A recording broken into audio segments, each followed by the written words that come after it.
लगी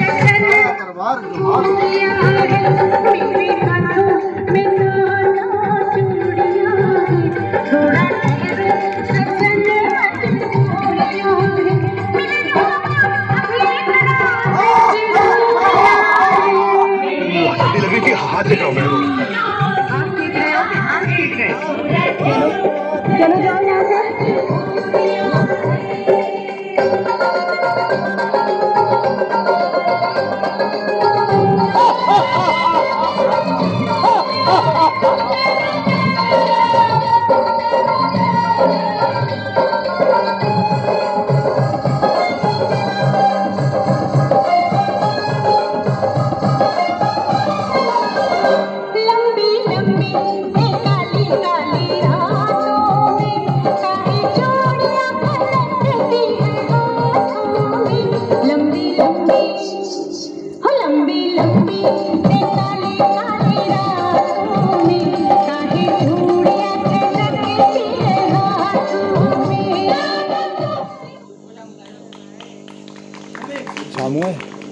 ओए मारो चक्कर 2000। सुंदरी के हाथों में 9 चूड़ियां पर 10वीं क्यों नहीं थी? विचार करने जोगे बात है।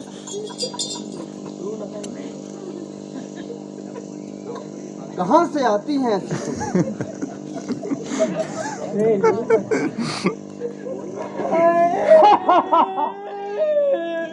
भाई दुहाई, मैं लुट गई भाई। हाय मैं बर्बाद हो गई भाई, लुट गई। दुहाई हो दुहाई।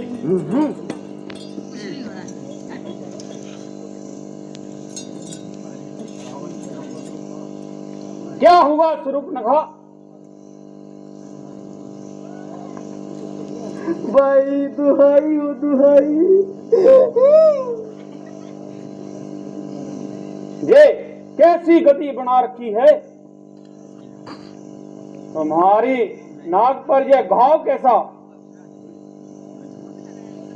ये घाव नहीं, तलवार से प्रहार किया है महाराज। मेरे ऊपर मेरे साथ अत्याचार हुआ है।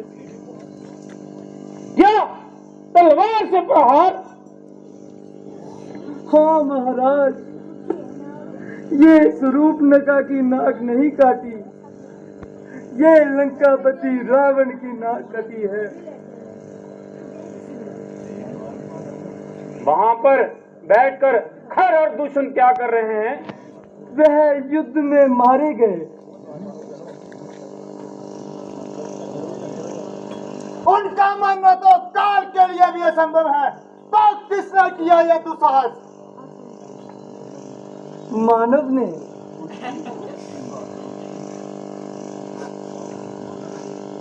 एक मानव? असंभव। एक मानव उन्हें नहीं मार सकता। इस बात का हम विश्वास नहीं करते। कंपन, गुप्तचर, क्या ये बात सत्य है? जी महाराज, ये सत्य है। ये सब देवताओं का षड्यंत्र है। पिताश्री, इन देवताओं की धारणा किए हुए बहुत दिन हो गए। लगता है यात्री लोग लंकेश की शक्ति को भूल गए। क्या क्या भी भूल गए कि मेघनाथ का नाम इंद्रजीत क्यों पड़ा? पिताश्री, आज्ञा दीजिए, हम अभी जाते हैं और इन देवताओं को बंदी बनाकर इसी सभा में उपस्थित करेंगे।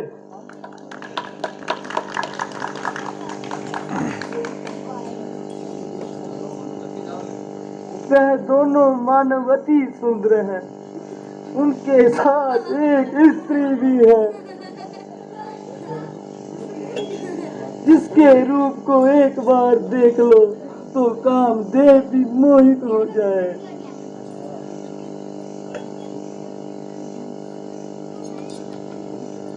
शूर्पणखा, तुम मुझे इस समय उनके रूप की मोहनी की बातें मत बताओ। वही तो मैं कह रही हूँ महाराज कि जब मैंने उस सुंदर स्त्री को देखा तो मैंने सोचा इसे महाराजा लंकापति रावण की पटरानी होना चाहिए। और जब मैं उसे लेने गई तो उन मालवों ने मुझ पर प्रहार कर दिया महाराज, मैं लुट गई। बस शूर्पणखा बस। हम अपनी बहन और भाइयों की मौत का बदला अवश्य लेंगे।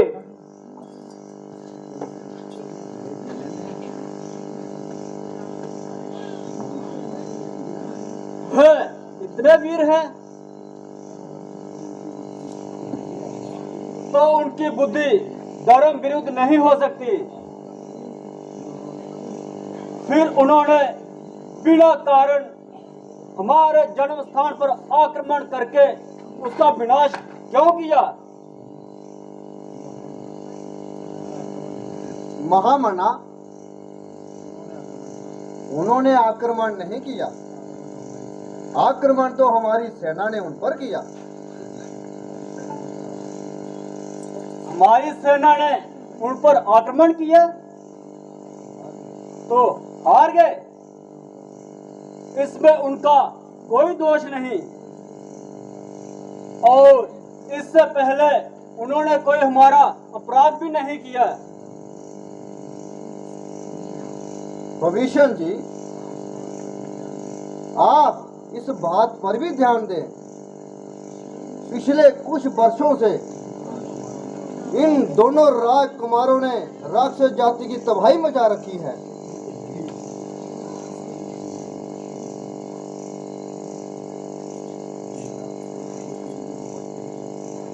तो इस दोष के लिए वो अवश्य ही दंगे के भागीदार है।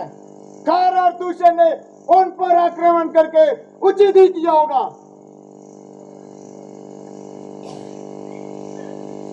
यह केवल आवेश की बात है युवराज इंद्रजीत, बुद्धि का तर्क इसके विपरीत होगा।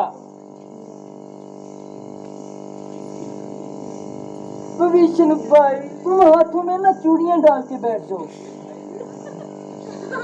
किसी की बहन की ऐसी दुर्गति हो, वो नीति और अनीति की बातें करता है। यह पुरुषों का काम नहीं। अंधे वीरता किसी काम की नहीं। अंत में नीति और धर्म की ही विजय होती है। भविष्य वीर पुरुष अपनी आन और शान के साथ जीते हैं। हमारी राक्षस जाति सबसे उत्तम है। किसी मानव जाति को राक्षस जाति के ऊपर हाथ उठाने का साहस हो, उससे पहले हम उसका हाथ ही काट देंगे।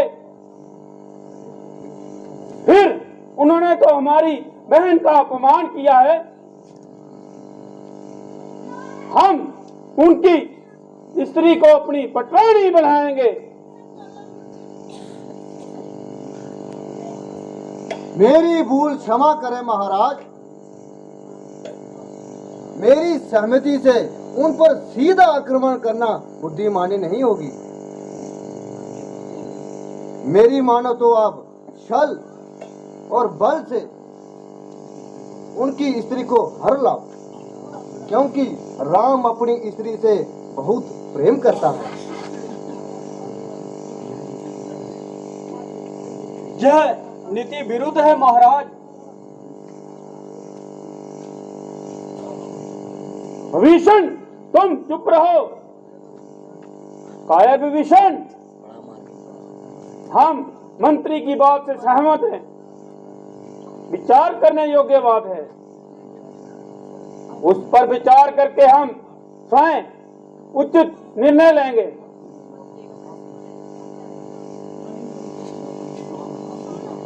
तब तक ये सभा बर्खास्त की जाए, मुझे एक काम छोड़ा जाए।